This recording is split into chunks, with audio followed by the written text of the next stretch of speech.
First Chapter Friday, I'm going to be reading Virtually Me by Chad Morris and Shelly Brown. All right, so chapter 1 is called Not Toilet Paper, and it's from the point of view of Bradley. I definitely didn't expect the FedEx guy to change my life. Summer was dying, showing all of those I'm about to end signs, like the cheesy back to school with a brand new look commercials, or stores loading up whole aisles with notebooks and binders. All of my summer plans had already happened. Not that I did much. Nobody did much during the pandemic, but I probably did less than they had. My mom had splurged and bought me a new pair of jeans and a bag of socks. I know, super exciting stuff. I could feel my freedom ticking away, so I was dealing with it in the most mature way possible. Sitting in my pajamas in my dad's recliner, eating cakes and binging YouTube videos. Mostly K-pop videos, but also some movie trailers. And a clip where a toddler tried to eat an ice cream cone, lost his balance, and totally face planted on the whole cone. So funny and cute, but sad, but also really funny. And a baby duck that followed a dog. And some more K-pop videos. It was noon, don't judge me. I was mourning my imminent loss of free time and independence, but at least the music was good. In the last music video I watched, 7 girls sang in Korean, then bopped into this catchy chorus in English. Sweet like peaches, strong like steel, want to be with you forever, this love is real. K-pop helped me through some tough parts of last year. Not only is it amazingly well done, it's also so positive it lifted me up when not much else did. My favorite group is the Bubble Girls, and my ultimate bias is Suni. This girl has serious moves. I'm an official Bubble Girls fan and an unofficial Tumblr. My absolute favorite part of K-pop is the dancing. It's incredible. Sometimes I wish I could be in a K-pop group or a boy band or whatever, but I'm more of a solo artist. Of course, that's not necessarily by choice. I'm not sure who I would be able to convince to sing and dance with me. I can't even get people to sit with me at lunch. I swayed in my chair. I might be the best chair dancer ever. Later, I'll get up and completely go for it. I'm a big kid. You could say fat. I do. But I can follow their moves, especially Avalanche. Sometimes I dance for a few hours at a time. It's not like I've got anything else to do.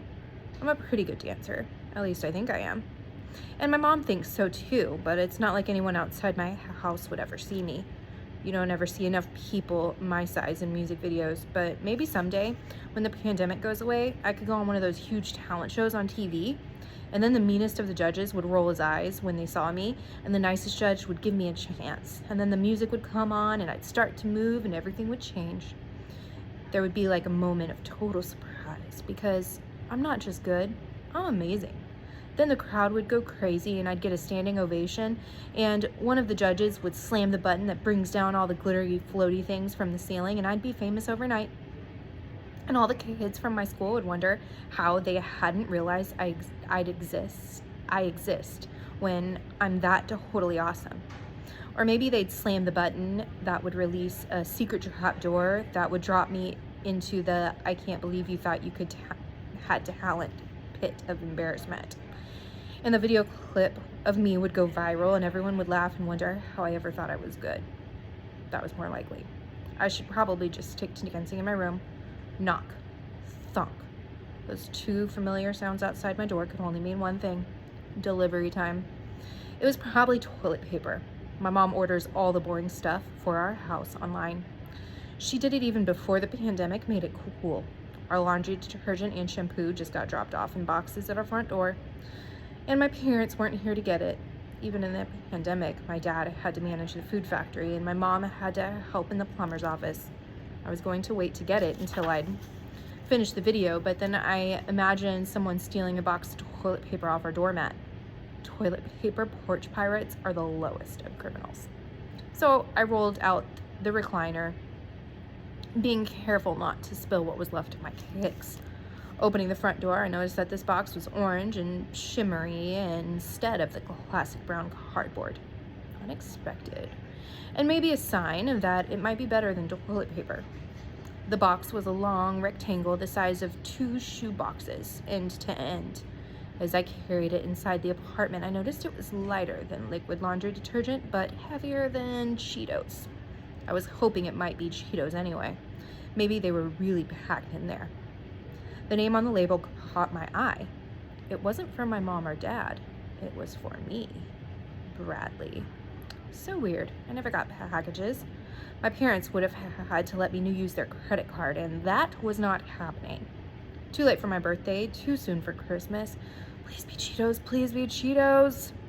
I didn't really have any money to order K-pop posters or merch or anything, so this was new. 100 guesses of what it could be raced through my mind.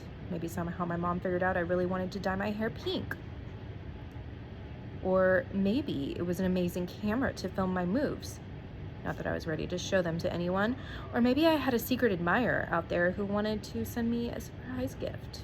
LOL, a boy can dream. Or maybe I won a contest and inside was like $1 million and plane tickets to see the Bubba Girls. I just really hoped this orange shimmering box wasn't full of toilet paper. Carrying the package to the kitchen counter, I noticed that the label had a return address. Balderstein School District, and my heart sank like the toy car I'd accidentally dropped in Stewart's Pond when I was 5. This package definitely didn't have a hair dye or an amazing camera or concert tickets. It was school stuff. Cue the sad trombone.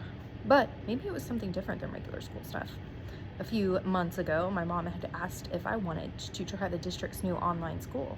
She said a lot about it being a new opportunity and that with the pandemic, the school district was trying new things, giving students more options.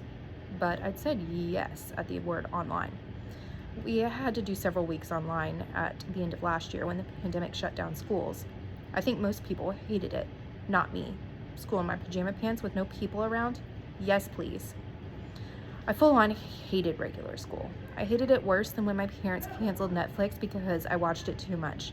Thankfully, it's back. Worse than having to wait for a book in a series I'm reading to come to the library. Worse than when the Wi-Fi goes out. Worse than sitting in a stinky house after someone heats up fish in the microwave.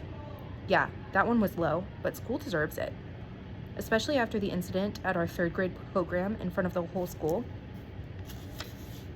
Even though that was more than 3 years ago. I'd moved on to middle school.